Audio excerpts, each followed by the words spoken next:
యెషయా గ్రంథము 43వ అధ్యాయము 43వ అధ్యాయము 18వ చదువుకుందాం. 18, 19 వచనం చదువుకుందాం. మునుపటి వాటిని జ్ఞాపకం చేసుకొనకుడి, పూర్వకాలపు సంగతులను తలంచుకొనకుడి. ఇదిగో, నేనొక నూతన క్రియ చేయుచున్నాను, ఇప్పుడే అది మలుచును, మీరు దాన్ని ఆలోచింపరా? నేను అరణ్యంలో త్రోవలను కలుగజేయుచున్నాను, ఎడారిలో నదులను పారజేయుచున్నాను. నేను ఏర్పరచుకొనిన నా ప్రజలు త్రాగుటకు అరణ్యములో నీళ్లు పుట్టించుచున్నాను, ఎడారిలో నదులను కలుగజేయుచున్నాను. అడవి జంతువులను, అడవి కుక్కలను, నిప్పుకోళ్లను నిన్ను గనపరచును. నా నిమిత్తము నేను నిర్మించిన నా జనులు నా స్తోత్రమును ప్రచురం చేదురు. దేవుని నామానికి స్తోత్రం కలుగును గాక. ఈ 25వ సంవత్సరంలోకి రాకమునుపు 31వ తారీఖు రాత్రి 12 గంటల తర్వాత ప్రపంచమంతా కూడా కేకలు వేశారు, ఆనందంతో గంతులు వేశారు, సంతోషించారు, హ్యాపీ న్యూ ఇయర్ అని చెప్పుకున్నారు. కారణం ఏంటి?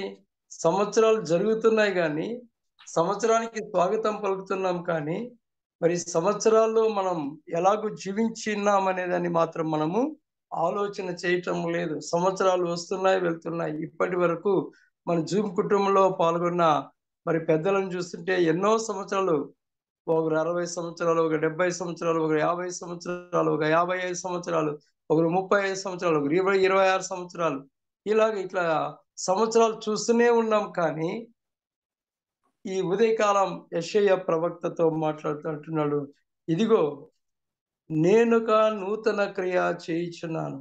నూతన సంవత్సరం అనుకుంటున్నాము కానీ క్రియలు మాత్రం మారటము, బుద్ధులు మాత్రం మారటము, అలవాట్లు మాత్రం మారటము, ఆలోచన విధానం మాత్రం మారటం లేదు. ఎందుకు అనంటే మరి ఈ సంవత్సరాలు జరుగుతున్నాయి కానీ మన యొక్క పాత, అందుకే ప్రభు చెప్తా అంటున్నాడు ఏమిటంటే, మీరు మునుపటి వాటిని జ్ఞాపకం చేసుకొనకుడి. మునుపటి వాటిని, గతించిన సంవత్సరంలో మనం ఎన్నో వాక్యాలు విన్నాం. ఎవరైనా గతించిన సంవత్సరంలో ఎవరు ఏం వాక్యం చెప్పినారో దాన్ని ఇప్పుడు అడిగితే చెప్పగలరా? అంటే ఎవరు కూడా దాన్ని జ్ఞాపకం చేసుకొని చెప్పలేం. ఏమైనా తిట్టింది చెప్పండి, ఏమైనా అన్నది చెప్పండి, ఇమ్మీడియట్‌గా పలానా నెలలో, పలానా దినము, పలానా రోజు, పలానా ఊర్లో ఈ విధంగా నన్ను అన్నావని టకాని చెప్తారు. వాటిని మర్చిపోమండి, దేవుని వాక్యాన్ని జ్ఞాపకం ఉంచుకోమని ఈ 2025 సంవత్సరంలో ప్రభు మనతో మాట్లాడతాడు. వాటిని జ్ఞాపకం చేసుకున్నదండి. కానీ ఇదిగో, పూర్వపు కాలపు సంగతులను తలంచుకొనకుడి. ఆ పూర్వపు ఆలోచనలు, మునుపటి తలంపులు మనం విడిచిపెట్టి, ప్రభు అంటున్నాడు ఈ సంవత్సరానికి మనకిస్తున్న వాగ్దానం, ఇదిగో, నేనొక నూతన క్రియ చేయుచున్నాను. నూతన క్రియ. మనకు వయస్సు పెరుగుతా ఉంది, ఆలోచన విధానాలు పెరుగుతున్నాయి, సంఘాలు పెరుగుతున్నాయి, కుటుంబాలు పెరుగుతున్నాయి, కానీ క్రియలు మాత్రం మారటము లేదు. చాలా మంది ప్రామిస్ చేస్తారు, ఈ జనవరి ఫస్ట్ 12 గంటలకు అయిన తర్వాత సాక్ష్యాలు చెప్తూ, నేను ఈ సంవత్సరం నుంచి నేను ఎవ్వరిని తిట్టను, అందరితో సమాధానంగా ఉంటానంటారు.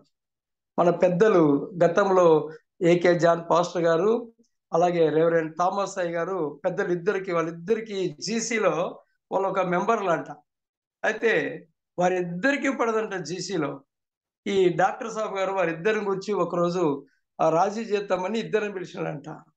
పిలిస్తే ఏకజన అంటున్నాడంట, అబ్బెబ్బెబ్బెబ్బే, నేను చెయ్యి కలుపుతాను కానీ నా మనసు మాత్రం ఆయనతో కలుదనంట. సేవకులే కానీ క్రియలు మాత్రము మారటం లేదు, బుద్ధిలో మారటం లేదు.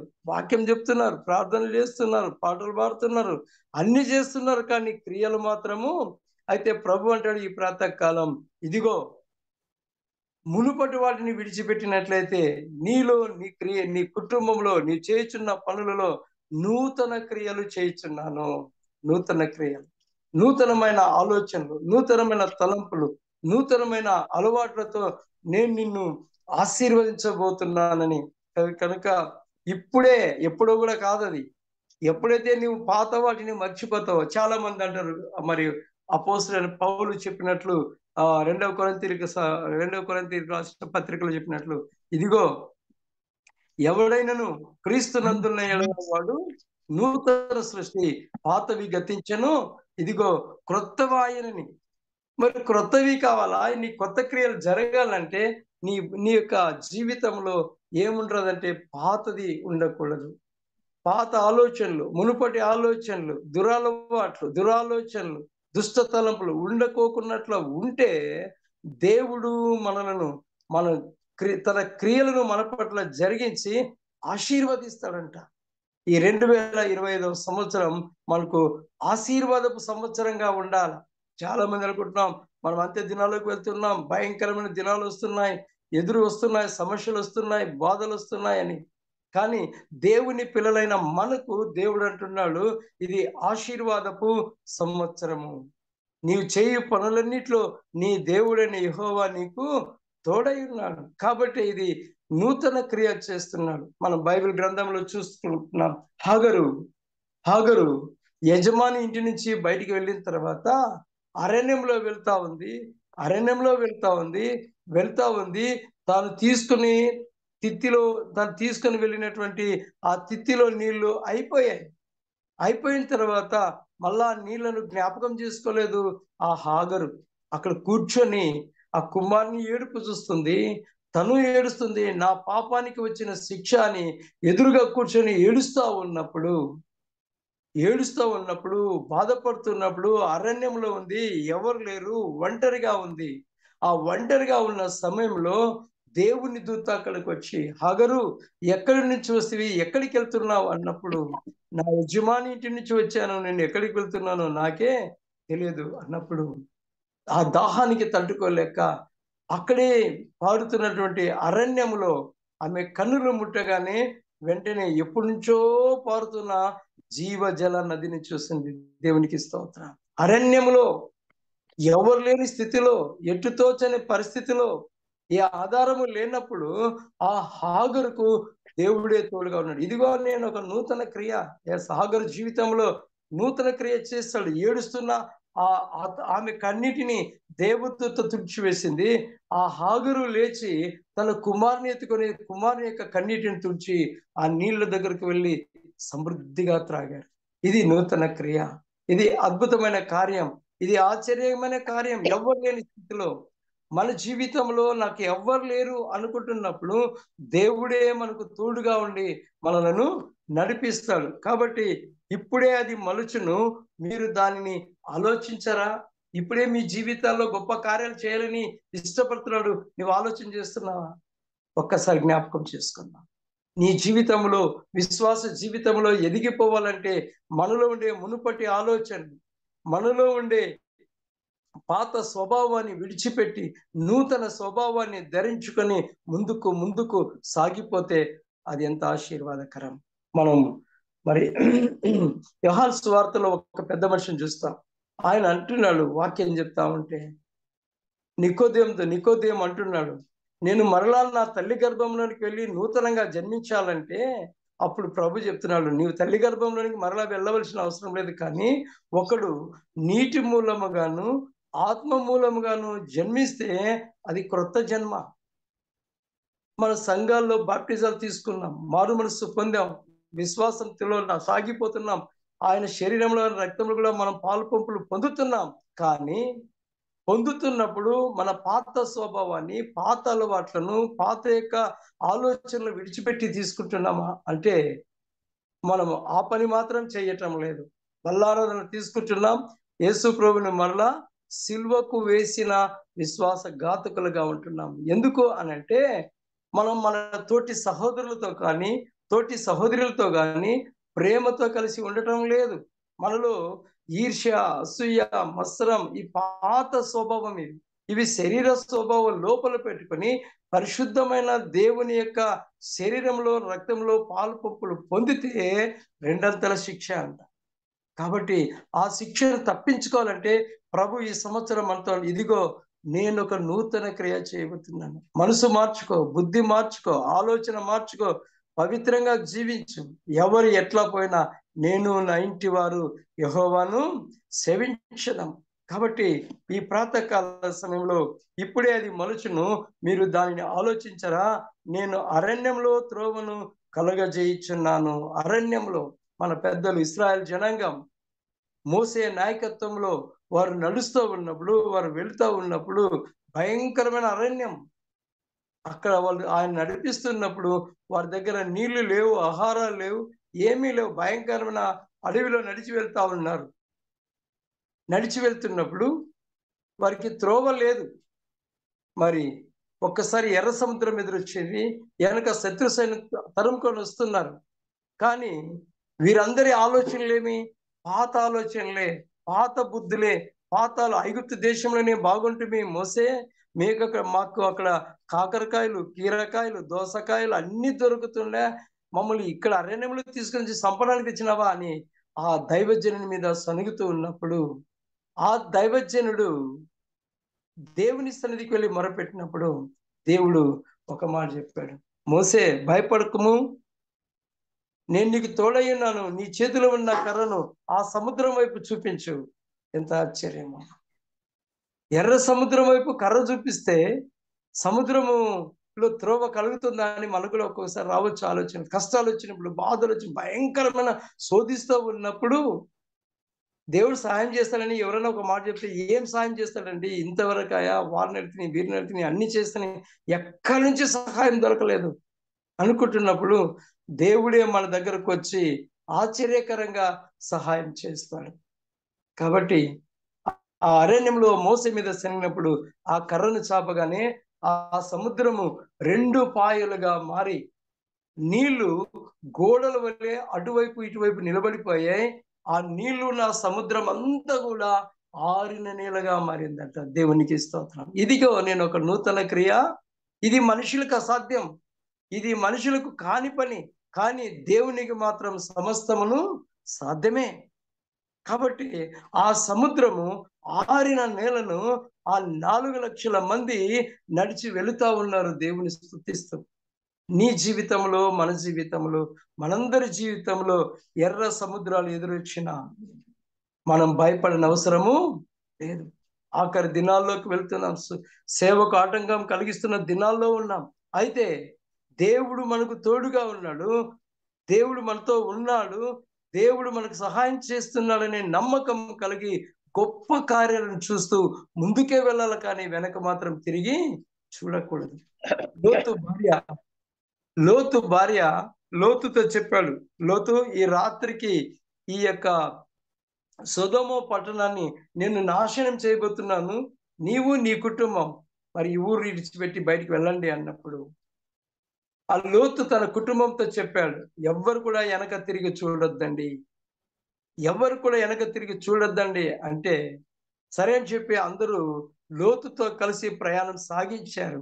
వారు ఎప్పుడైతే ఊరు బయటికి వెళ్ళిపోయారో ఆ సొదొమ పట్టణం అంతా అగ్ని గంధకముల చేత కాలిపోతా ఉందంట. కాలిపోతూ ఉన్నప్పుడు లోతు చెప్పిన మాట భార్యనే వినలేదు. ఏం చేసింది ఆమె? వెనక తట్టు చూసింది. వెనక తట్టు చూసి ఉప్పు స్తంభముగా మారిపోయింది. కానీ భార్య ఉప్పు స్తంభం అయింది కదా అని ఆ లోతు చూడుకోకుండా ప్రభు మాట విని ముందుకు సాగిపోయాడు. అయితే లోతు దేవుడు నడిపించిన స్థలానికి వెళ్ళాడు. మరి లోతు భార్య అయితే మధ్యలోనే ఉప్పు స్తంభముగా మారిపోయింది. ఇది ఒక గొప్ప కార్యం.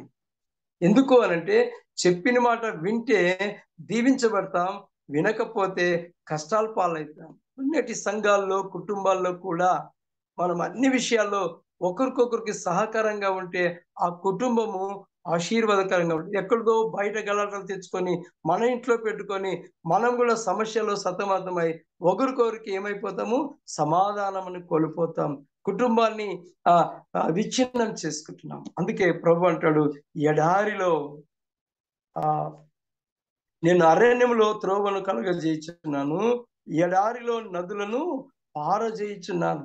ఎంత మంచి దేవుడు, ఎంత మంచి! ఇదిగో నేను ఒక నూతన క్రియ. నీ జీవితంలో ఏ కష్టం ఉన్నా, ఏ బాధ ఉన్నా, ఏ సమస్య ఉన్నా వాటన్నిటికీ దేవుడే జవాబు.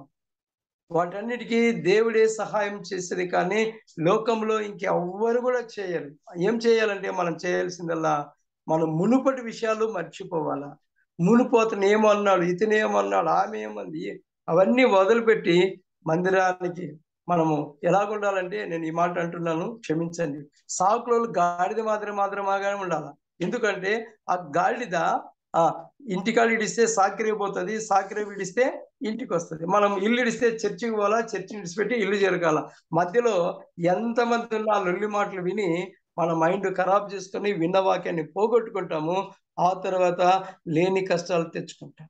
కాబట్టి ఎడారిలో ఆయన త్రోవలు కరగలు చేసేవాడు, ఎడారిలో నదులను పాలు చేయవాడు. నీ వాక్యాన్ని విని ఇంటికి వెళ్ళినవా, నీ కుటుంబం నీళ్ళ వలె, నదుల వలె ఆశీర్వాదాలు అనేటివి తొంబలుగా వచ్చి చేరుతాయి. ఈ 2025వ సంవత్సరంలో దేవుడు మనము అన్ని విషయాల్లో ముందుకు సాగిపోవాలని కోరుకుంటున్నాడు. కాబట్టి ఈ ప్రాతకాల సమయంలో ఎవడైనను క్రీస్తు నందున్న ఎడల, ఎవరి దగ్గర ఉంటే దేవుని, క్రీస్తు నందున్న ఎడల దేవుని దగ్గర ఉంటే పాతవి గతించను, ఇదిగో క్రొత్తవి ఆయను. మన జీవితాల్లో క్రొత్త అద్భుతాలు చూడాలా, ఉద్యోగాలు చూడాలా. మరి మన అల్హా కమిటీ వారి కేసులు వేసినవన్నీ కొట్టివేసి ఒక జీసీగా తయారు కావడం చూడాలా.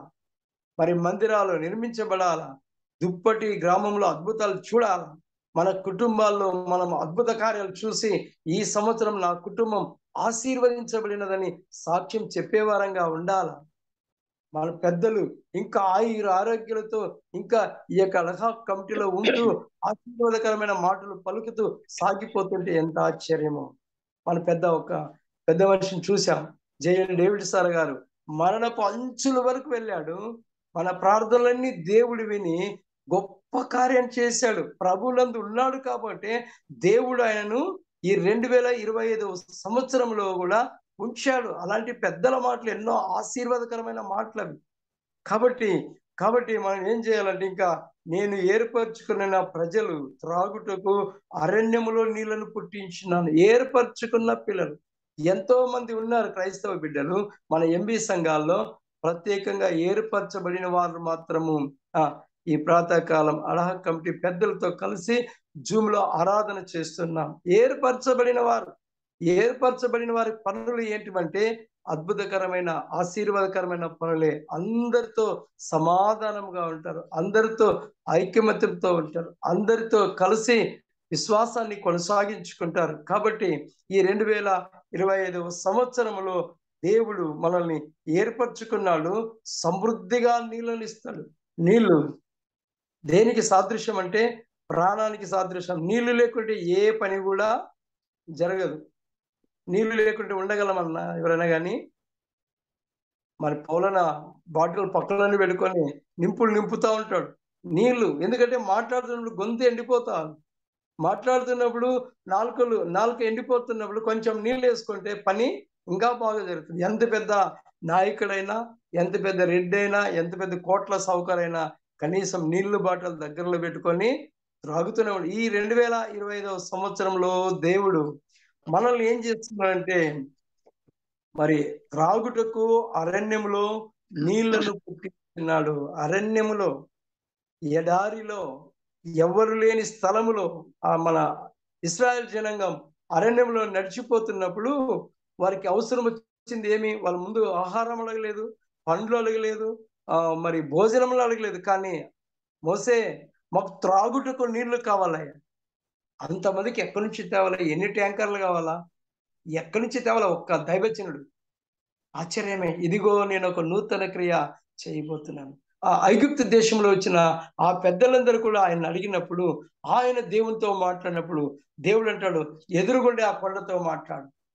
ఎంత మంచి మాట! ఆయనకు అసాధ్యమైంది ఏమీ లేదండి. నీ జీవితంలో కష్టాలు, బాధలు, వ్యాధులు, సమస్యలు ఎన్ని ఉన్నా పిల్లల మాట వింటలేరా? కుటుంబంలో ఆర్థిక సమస్యల, శరీరాల్లో రోగాల, అయితే ప్రభు అంటాడు, ఇదిగో నేను ఒక నూతన క్రియ చేయబోతున్నాను. ఎడారిలో నీకు నీళ్లను పుట్టిస్తాను. ఆ అరణ్యములో ఆ 4 లక్షల మందికి బండతో మాట్లాడినప్పుడు ఎన్ని నీళ్ళు వచ్చినాయండి, త్రాగారు త్రాగారు, కడుక్కున్నారు, పిండుకున్నారు, కడుక్కున్నారు, అన్ని చేశారు, సమృద్ధిగా త్రాగారు. ఈ 2025 సంవత్సరం మనకు సమృద్ధికరమైన సంవత్సరంగా ఉండాలని ప్రార్థిస్తున్నాం. ఆశీర్వాదకరమైన సంవత్సరంగా ఉండాలని మనం కోరుకుంటున్నాం. ఈ ప్రయత్నములన్నిటిలో నీ దేవుడైన యెహోవా నీకు తోడుగా ఉన్నాడు. నీవు ఏదైతే ఆశిస్తావో దాన్ని ఆమేన్ అంటాడు. ఎందుకు అనంటే ఆయన దాన్ని స్థిరపరిచే దేవుడు కనుక. అరణ్యములో నీళ్లను పుట్టించిన దేవుడు, ఎడారిలో నదులను కలుగజేసిన దేవుడు, అడవి జంతువులు, అడవి కుక్కలను, నిప్పుకోలను నన్ను గణపరుచుతున్నవి.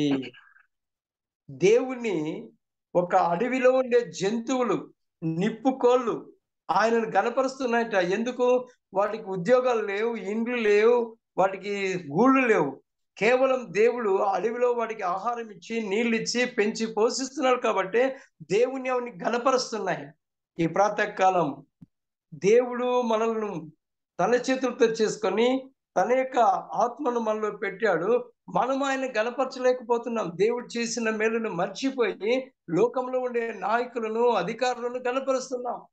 కానీ లోకంలో ఉండే నాయకులను, అధికారులను కూడా దేవుడే పెట్టాడు కాబట్టి ఆ దేవుడు వారి మనసును మార్చి మనకు సహాయం చేయడానికి వారిని పెట్టాడు.